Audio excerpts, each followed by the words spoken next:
শহর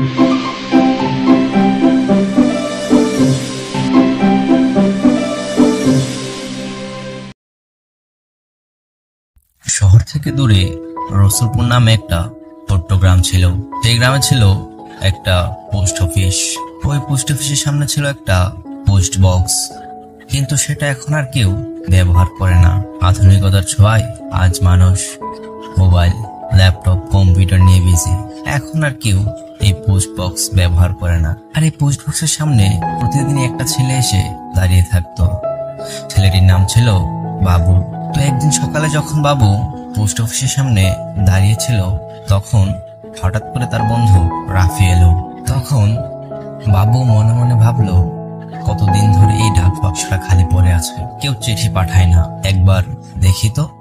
ঠিক তখনই বাবুর বন্ধু রাফি বলে উঠলো, বাবু তুই আবার ডাক বক্সের কাছে কি করছিস? বাবু অনেকটা দুঃখ নিয়ে বলল, জানিস রাফি, আমার বাবা বিদেশ কাজ করে, অনেকদিন হলো তার চিঠি পাইনি। তখন রাফি বাবুর কাঁধে হাত রেখে বলল, তোর বাবাকে খুব মিস করছিস তাই না?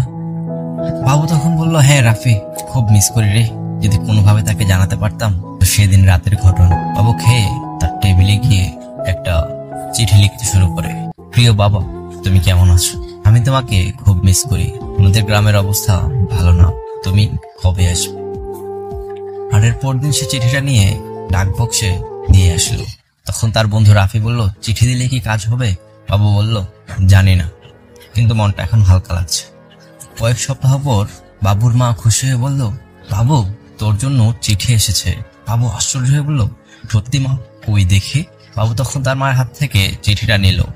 চিঠিটা খুলে বাবু পড়তে লাগলো, প্রিয় বাবু, তোমার চিঠি পেয়ে খুব ভালো লাগলো, আমি ভালো আছি এবং তাড়াতাড়ি তোমাদের কাছে ফিরে আসবো, তোমাকে অনেক ভালোবাসি।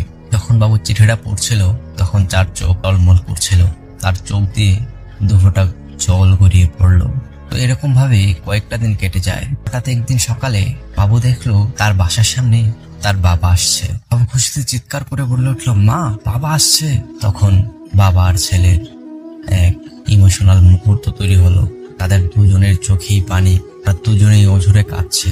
বাবুর বাবা তখন বলল, বাবু, আমার বাবু, আমি ফিরে এলাম।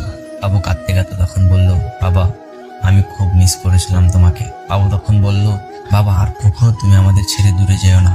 বাবুর বাবা বলে উঠলো, আর না বাবু, এখন থেকে সব সময় তোমাদের সাথে থাকবো। আসলে ভালোবাসা আর অপেক্ষা কখনো বৃথা যায় না। বাবুর বিশ্বাস ছিল তার বাবা তার কাছে ফিরে আসবে। বাবুর বিশ্বাস তার পরিবারকে আবার এক করলো।